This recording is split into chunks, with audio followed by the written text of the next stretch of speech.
Salut à tous et bienvenue. Alors, ayant vécu en Écosse, je me voyais dans l'obligation de faire un petit truc sur le Celtic. Alors, ce n'est pas de la forme que je veux, puisque actuellement je suis en train de crouler sous les chapitres de Monsieur Cavani, c'est une horreur, j'ai plus de vie. Et surtout, en fait, je veux développer l'émission Les Dessous du football après, et réaliser un épisode sur le Celtic dans le sens Celtic, fief de l'East End de Glasgow. Et pourquoi ça? Parce que tout simplement, un des quartiers avoisinant Celtic Park est celui avec la plus petite espérance de vie de toute l'Europe occidentale. Et si je ne dis pas de bêtises, ce quartier-là a une espérance de vie similaire à celle du Burkina Faso. Et en fait, il faut voir les connexions qu'il y a entre le Celtic, ce quartier, l'histoire du Celtic, la communauté irlandaise, la diaspora irlandaise, et je dirais le fondement historique de ce club et ce que c'est devenu. Et donc ça, ce sera un sujet qu'on développera plus tard, entre 10 et 15 minutes, avec des cartes, des graphiques, etc. Mais aujourd'hui, on va parler un peu plus terrain, de manière un peu plus légère, parce que comme je vous le disais, j'ai vécu en Écosse, j'ai un énorme amour pour ce pays, les matchs de 4ème division. D'ailleurs, tout de suite, on va commencer par une petite anecdote. Donc je lisais ce matin les possibles compositions d'équipe, et on dit que Brendan Rodgers pourrait mettre un arrière-droit du nom de Ralston. Et ben putain, moi, il y a 2 ans, c'est l'avant-dernier match que je vois en Écosse avant de partir. C'est un Arbroath Queen's Park de 4ème division. Et Arbroath, c'est le stade le plus près de la mer du Royaume-Uni. C'est-à-dire que la mer est littéralement juste à côté du stade, tant et si bien qu'en fait, il y a 4 petites tribunes, c'est des tribunes debout. Et en fait, des fois, ça passe par-dessus bord. Et c'est pas une connerie, je pourrais vous retrouver un lien. Un jour, un joueur a voulu tirer un corner, et hop, il y a la mer qui est soulevée, et ce mec s'est fait asperger. Les fans étaient super contents, etc.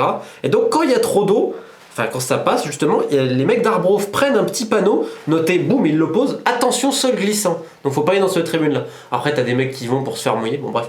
C'est très très folklorique. Et en fait, Queen's Park, qui est un club de Glasgow, club historique, je vous renvoie à la vidéo que j'ai fait dans ma chaîne, ils avaient en prêt du Celtic ce mec, Ralston, 16 ans, un buffle. Le mec, il avait des cuisses, mais impressionnant.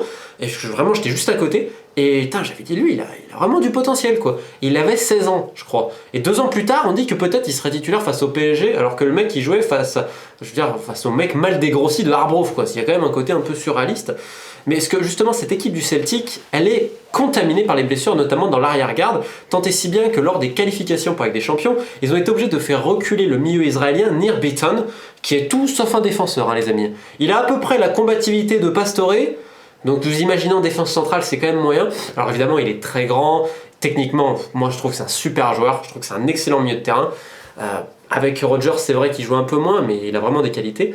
Donc évidemment, la défense du Celtic, elle n'est pas géniale. Craig Gordon, des fois, nous fait quelques bêtises. Sachant que je rappelle que Craig Gordon, qui était à l'époque le gardien le plus cher du Royaume-Uni, qui avait été transféré à Sunderland, ça faisait longtemps une voiture, a connu des graves blessures, il est quand même bien revenu. Moi je trouve que c'est quand même satisfaisant. À gauche, vous avez le petit Kieran Tierney qui est peut-être le meilleur arrière-gauche de sa génération.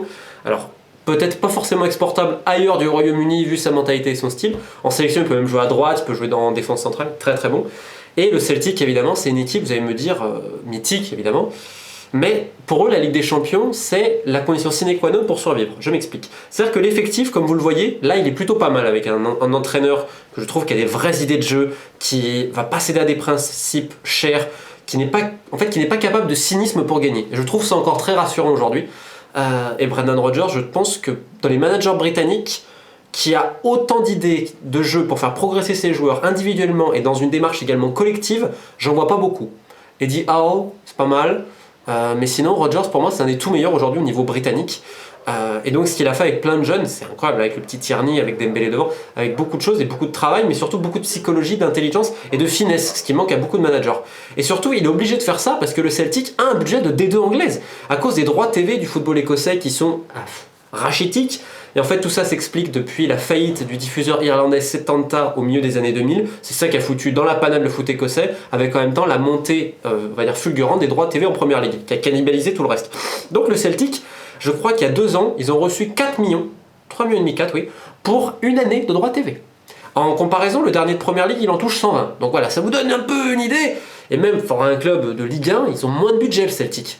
Et en fait, le Celtic va quand même donner des salaires un peu importants, notamment au capitaine, Scott Brown et à d'autres. Enfin, importants. Ça reste des salaires des 2 anglaises, ou de bas de tableau première ligue, mais bas. Tant et si bien que si tu vas pas en Ligue des Champions, et donc ça te donne énormément d'argent, là je crois que c'est 30 millions, pour eux c'est énorme, et ben en fait tu as un déficit d'exploitation. Et ce déficit d'exploitation, ça t'oblige à vendre des joueurs. Et les ventes des joueurs du Celtic, c'est quasiment obligatoire. Alors également les achats. Le Celtic aujourd'hui donner 10 millions, pour eux c'est pas possible quoi quasiment sur un achat. C'est quasiment pas possible.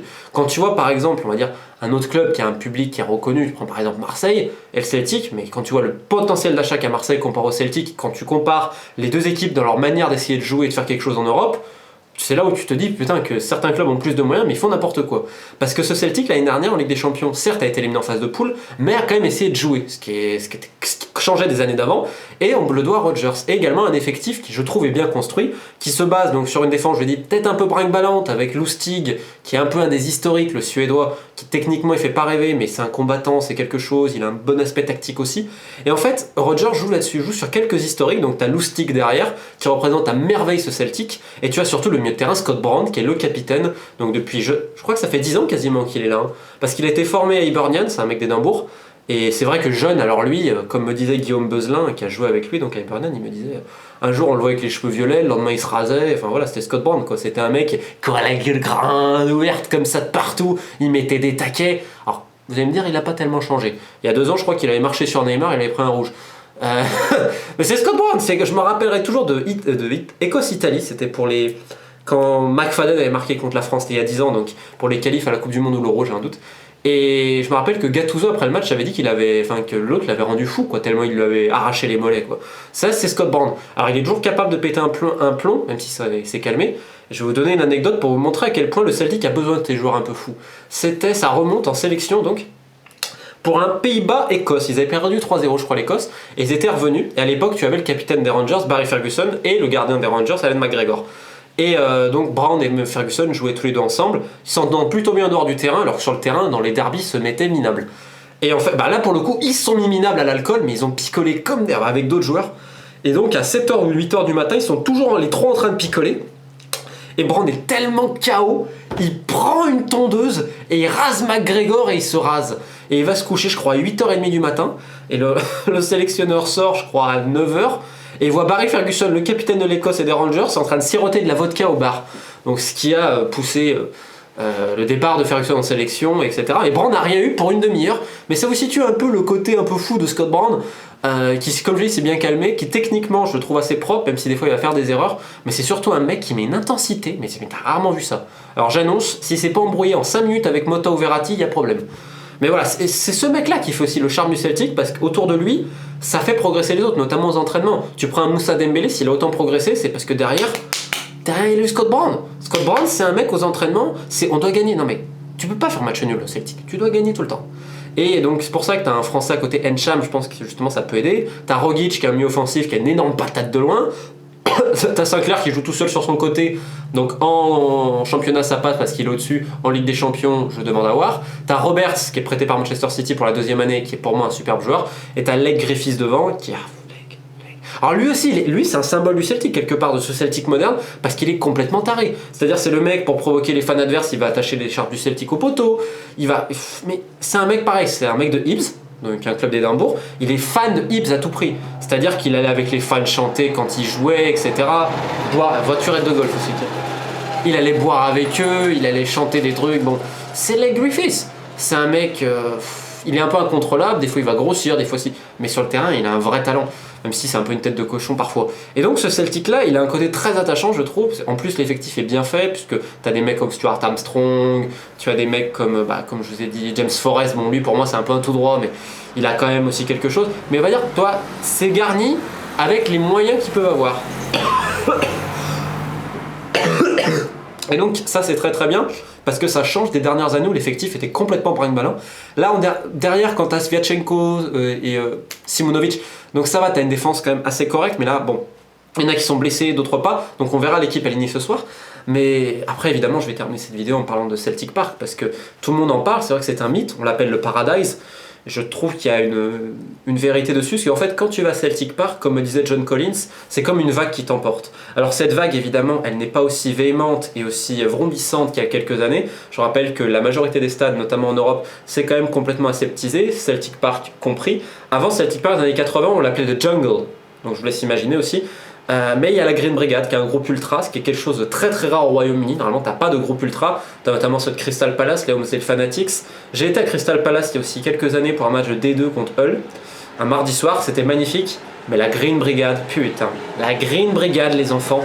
Parce que au début, ça a été mal vu par Celtic Park, alors que c'est les voiturettes de golf qui me poursuivent. Sauf que celle-là, elle a du mal dans la montée, vous voyez. Bon, bref.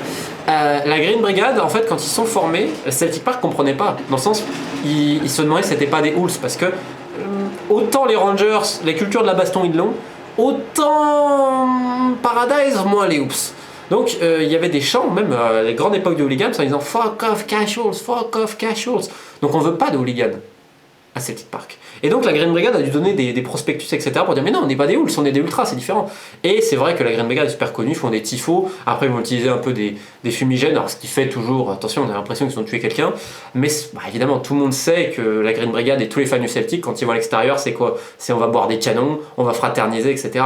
C'est quand même une troupe de joyeux soifards qui fout rarement la merde. Tu vois, c'est différent des Rangers là-dessus, même si les Rangers, honnêtement, c'est pas parce qu'une poignée d'imbéciles fait les cons qu'il faut mettre ça à l'ensemble.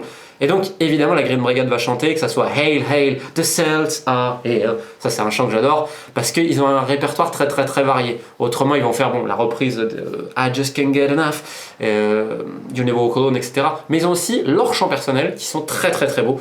Et en fait, dans les soirs d'Europe, parce que ça compte là, hein, tu vas en championnat Celtic Park, tu vas te faire chier, réellement, à part face aux Rangers, ou peut-être cette année contre Aberdeen, qui est leader ex aequo pour le moment avec eux. Mais en soir d'Europe, mes enfants, et ben en fait, t'as tout le monde qui va chanter, ça va se lever, ça va trembler, parce que ce stade, c'est un stade qui est magnifique dans son architecture, quand tu le vois de l'intérieur, quand tu le vois de partout. Putain, c'est beau, quoi. C'est ça le foot. Le foot, c'est Celtic Park, le foot, c'est aussi Ibrox, le foot, c'est Hampden Park, le foot, c'est Glasgow. Le foot, c'est Glasgow. Il y a 4 clubs à Glasgow. Celtic, Rangers, Partick Thistle, qui est aussi en D1, les mecs qui vénèrent Gandhi. Parce que we fuck the Pope and we fuck the Queen. Pourquoi je dis ça? Parce que d'un côté, ils se disent on veut pas avoir ces trucs religieux, donc we fuck the Pope, comme le Celtic, et we fuck the Queen pour les Rangers qui sont unionistes. Donc, but we love Gandhi. Mais c'est magnifique! Et le dernier, Queen's Park FC, qui est toujours amateur qu'aujourd'hui en Détroit, qui joue dans un stade de 50 000 devant 500 personnes. Mais c'est ça le foot écossais, les enfants. C'est magnifique. Donc pour tous ceux qui sont à Celtic Park, profitez bien, essayez de voir, il y a des coins sympas à Glasgow, et pas uniquement Ashton Lane, et je terminerai là-dessus, pour vous montrer que c'est un peu taré le foot écossais. Il y a 2-3 ans, donc quand j'y étais, et donc j'étais avec un joueur, un ami, qui s'appelle Anthony Andrew, je vous le cache pas, qui était à Hamilton à l'époque, et il m'a dit attends, je vais t'emmener quelque part. Et il me dit là on est à Ashton Lane, qui est un coin un peu animé de Glasgow et autres. Et en fait, c'est dans cette rue-là où le gardien du Celtic, la semaine d'avant, remplaçant Zaluska, s'était fait démonter la gueule par des mecs de il jouait où Pas Peyton. Il jouait à Dundee United, ouais. Les mecs s'étaient défoncé la gueule complètement en pleine rue. Et c'était pas la première fois que ça arrivait à un mec du Celtic, parce que avant, l'ancien coach Neil Lennon s'était fait aussi démonter la gueule en plein Ashton Lane. Et tu te dis, mais entre joueurs, c'est ça le pire quand même. Et tu te dis, ça c'est le foot écossais. Tu vois, ce week-end par exemple, les Rangers ont joué Dundee FC. Dundee, il y a un mec, il a taclé son propre joueur. Mais il a fait une course énorme, il a raté l'autre, bim! Et ben ça c'est le foot écossais. C'est un truc, tu sais pas trop comment ça va se passer. Ce soir c'est pareil. Le Celtic Park, c'est vrai, ça galvanise les mecs parce que c'est une énergie, c'est tout ça. Alors évidemment tous ceux qui vont être dans le coin Paris vont entendre les mecs de Paris, c'est normal. Comme moi quand j'étais à Celtic Malmö, les mecs de Malmö ils ont fait un bruit incroyable, c'était magnifique. Mais en fait t'avais 2 clans qui se répondaient et le foot c'est avant tout ça. Donc on va essayer de penser le terrain, on va essayer de penser surtout tout ce qu'il y a autour, de voir que ce quartier quelque part c'est le bonheur on va dire d'une communauté, d'une frange de la population qui n'a peut-être pas une vie super facile parce qu'il suffit de vous balader dans l'est de Glasgow, vous voyez beaucoup d'adolescentes mères qui des fois ont perdu les dents à force de chiquer, etc. et qui n'ont pas vraiment d'espoir. Mais le seul qu'elles ont, c'est ce géant vert dans la nuit. Et c'est vraiment ça l'impression que j'ai quand je suis allé à Celtic Park les fois où j'y étais. C'est un géant vert qui est placé au milieu d'un quartier qui n'a rien de folichon. Je vous souhaite une excellente journée et un bon match.